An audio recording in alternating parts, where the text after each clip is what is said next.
Mapalad at maligaya ang sumasampalataya sa di nakita ng mata. Alleluia, Alleluia. Sumainyo ang Panginoon. At sumaiyo rin. Ang mabuting balita ng Panginoon ayon kay San Juan. Papuri sa iyo, Panginoon. Kinagabihan ng linggo ding iyon, ang mga alagad ay nagkakatipon, nakapinit ang mga pinto ng bahay ng kanilang pinagtitipunan dahil sa takot nila sa mga Hudyo. Dumating si Jesus at tumayo sa gitna nila. Sumainyo ang kapayapaan, sabi niya. Pagkasabi nito, pinakita niya ang kanyang mga kamay at kanyang tagiliran. Tuwang-tuwa ang mga alagad na makita ang Panginoon. Sinabi na naman ni Jesus, sumainyo ang kapayapaan. Kung paanong sinugo ako ng Ama, gayon din naman sinusugo ko kayo. Pagkatapos sila'y hiningahan niya at sinabi, tanggapin ninyo ang Espiritu Santo. Ang patawarin ninyo sa kanilang mga kasalanan, ay pinapatawad na nga. Ang hindi nyo patawarin ay hindi nga pinatawad. Ngunit si Tomas, na tinaguriang kambal, isa sa 12, ay wala roon na dumating si Jesus. Kaya't sinabi sa kanya ng ibang alagad, nakita namin ang Panginoon. Sumagot si Tomas, hindi ako maniniwala hanggat di ko nakikita ang butas ng mga pako sa kanyang mga kamay at naisuot dito ang aking daliri at hanggang hindi ko naipasok ang aking kamay sa kanyang tagiliran. Makalipas ang 8 araw, muling nagkatipon sa loob ng bahay ang mga alagad.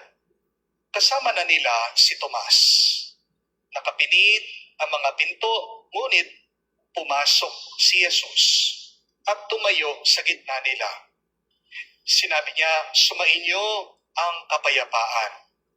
Saka sinabi kay Tomas, tignan mo ang aking mga kamay at ilapit dito ang iyong daliri.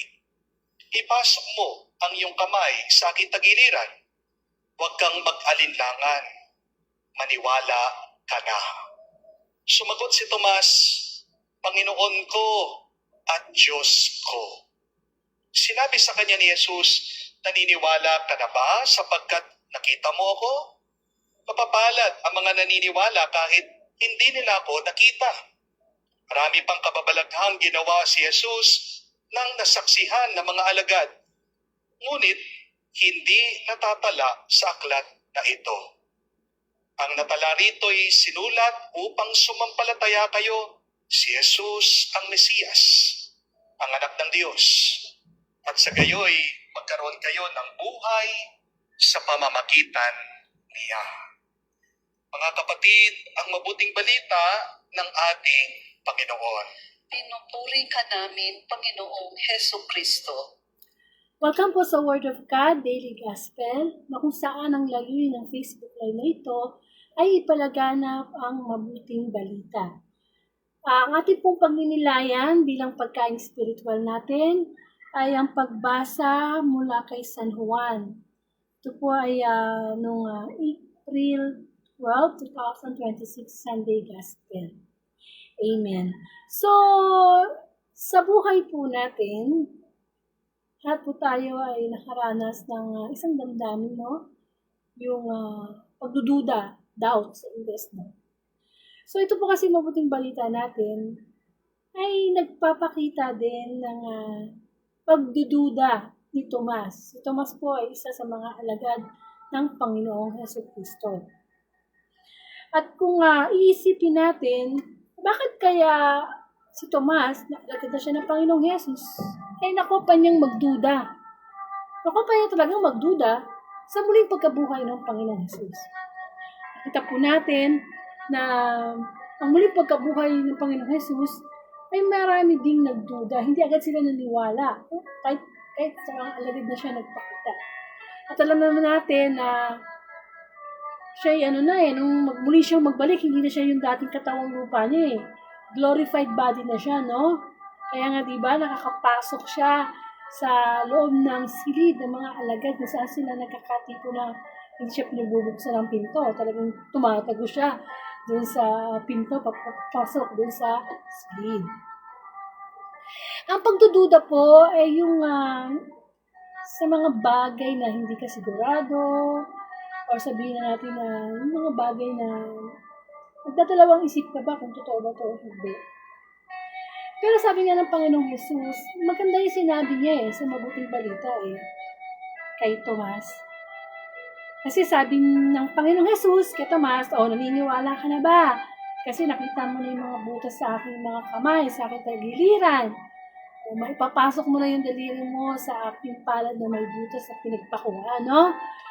Pero, ang sabi ng Panginoong Jesus, mapapalad ang mga naniniwala kahit hindi nila ako nakita. Mga kapatid, ng panahon ng Panginoong Jesus, nung siya yung nandito, as katawang tao siya, nakasama niya talaga physical ang kanyang mga alagad. Nakita siya, nakasama, naging kabahagi siya ng pagpapagaling ng mga may sakit, kakasal ng mga demonyo. Talagang masasabi natin sa great honor na kasama ng Panginoong Jesus na nakikita at nakahawakan siya noon. Pero sa panahon natin ngayon, mas mapalad tayo. Sa paanong paraan? Hindi natin siya nakasama. Hindi naman babalik muli ang Panginoong Jesus dito para mag-mission uli, manggamot uli. Hindi. Gumawa ng mga himala. Hindi. Muli siya magbabalik upang kunin ang mga totoong nagmamahal sa Kanya. Sabi nga yung second coming, the judgment day. Kaya sabi ng Panginoon, hindi niyo ako nakasama, hindi niyo ako nakita, hindi niyo narinig ang tinig ko, hindi niyo nakita yung mga himala ko na ginawa ko sa New Testament.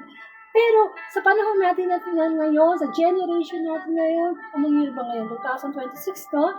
Pero naniniwala tayo sa presensya ng Diyos, sa mga magagawa niya. At para sa Panginoong Jesus, tayo'y mapalad.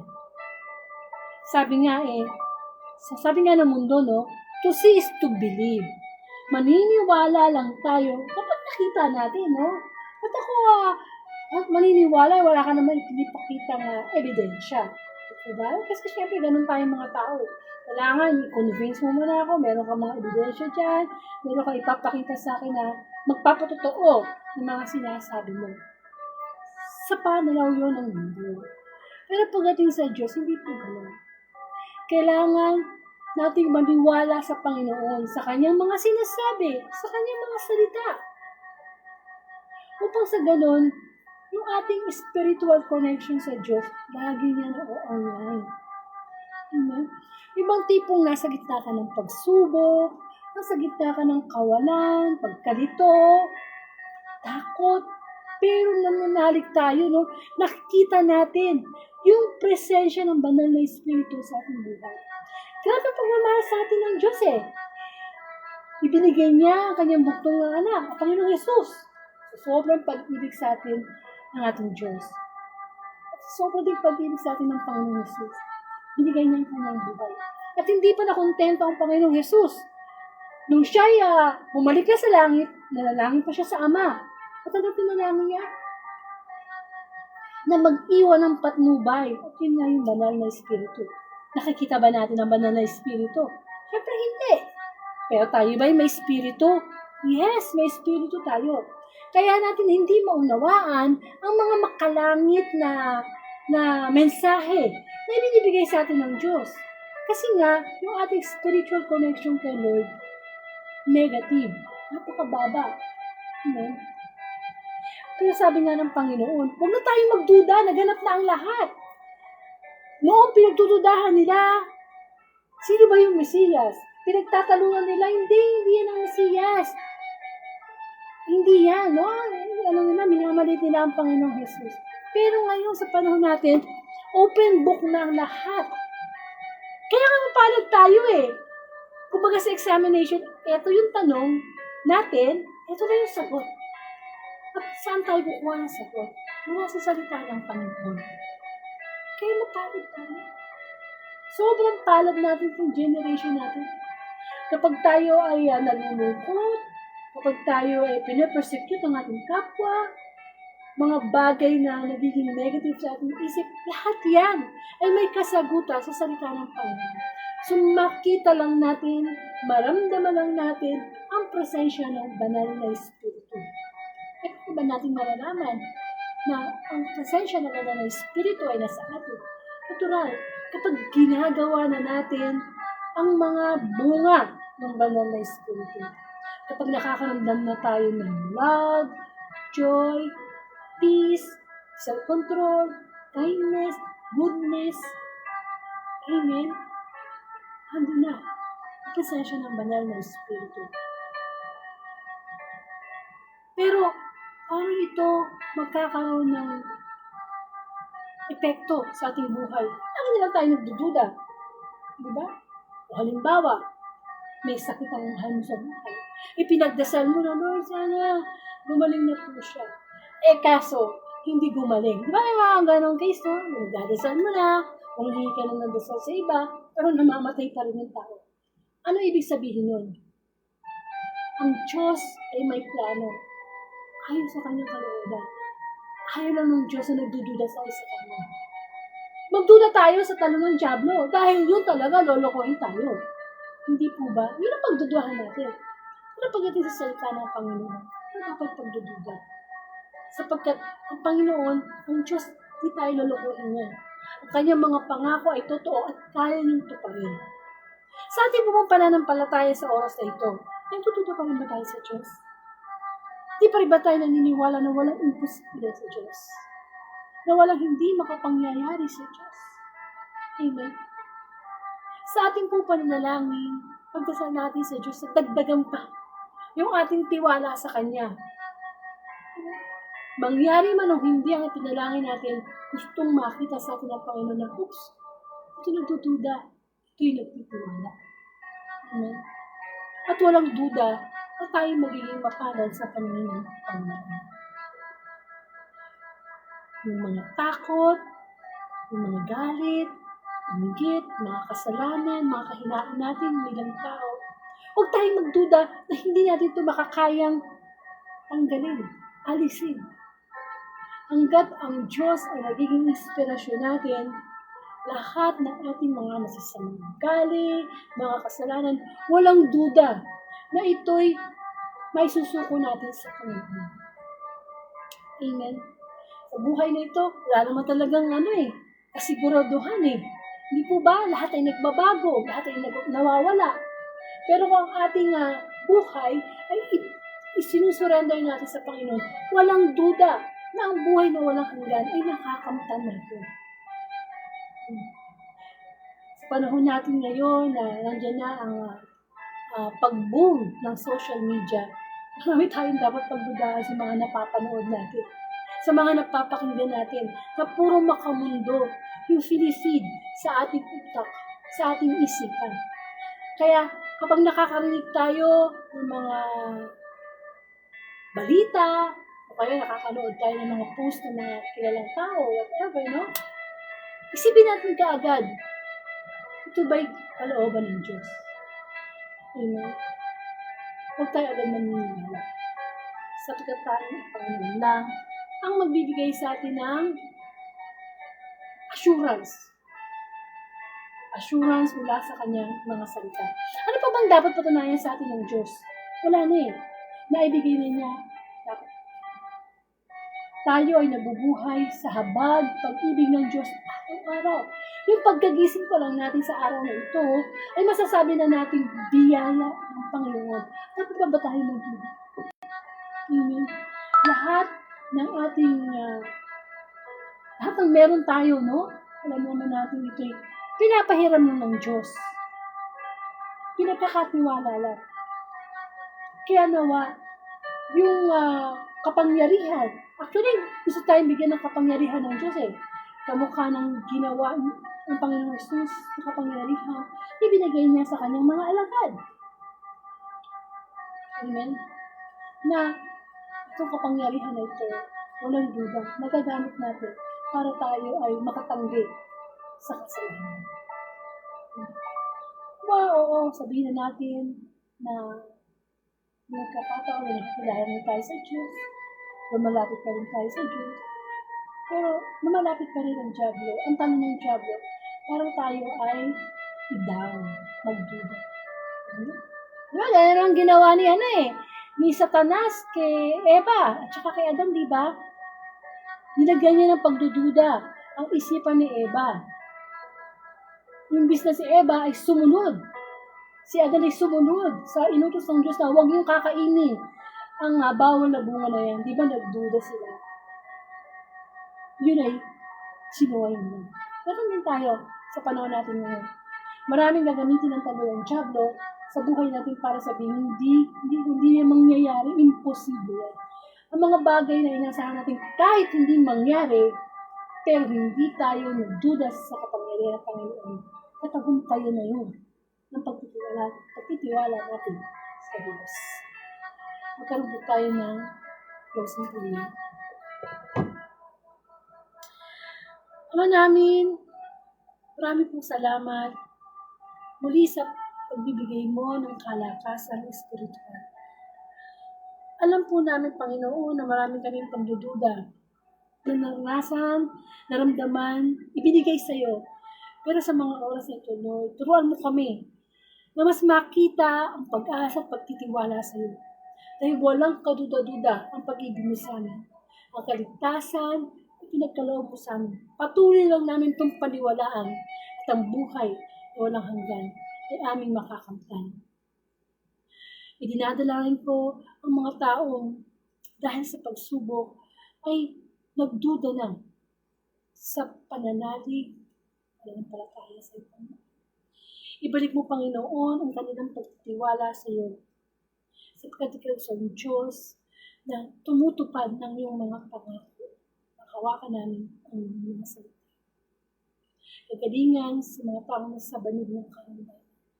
Huwag magduda sapagkat mamatay man ang aming katawang lupa, ngayon pabubuhay naman kami sa buhay na walang hanggan, na alam namin walang duda na ipagkakaloob mo sa mga taong tunay na nagbabalik at naglilingkod sa iyo. Tayo po'y manalangin, Ama namin.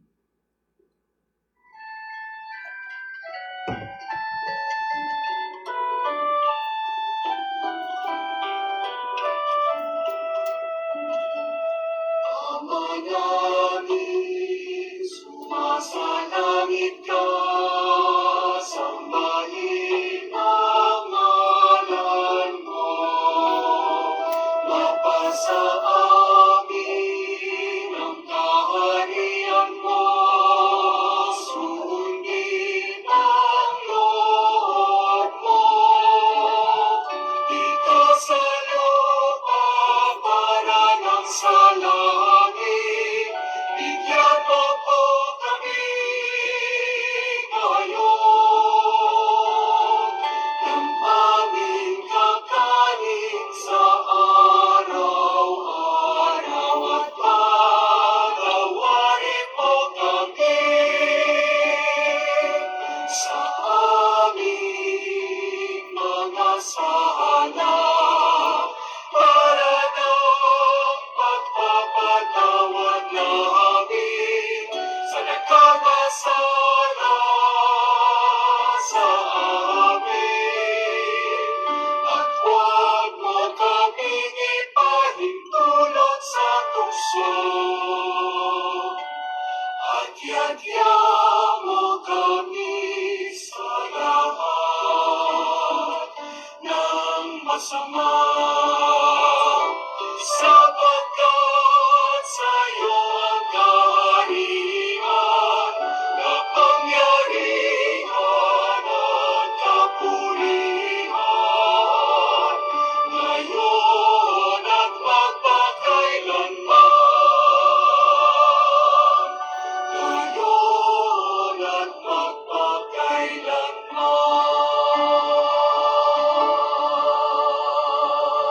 Amen. So, purihin natin ang Panginoon para sa kanyang banal na mensahe sa bawat isa. Simula ngayon, pag-aralan natin na ibigay ang buong tiwala natin sa Panginoon. Walang kaduda-duda ang kanyang mga pangako mula sa kanyang mga salita. Pakishare na lang po itong April 12, 2026 Gospel sa inyong timeline upang sa ganon maibahagi natin ng walang kaduda-duda ang mabuting balita. Susunod na po ang April 13, 2026 Monday Gospel. To God be the glory.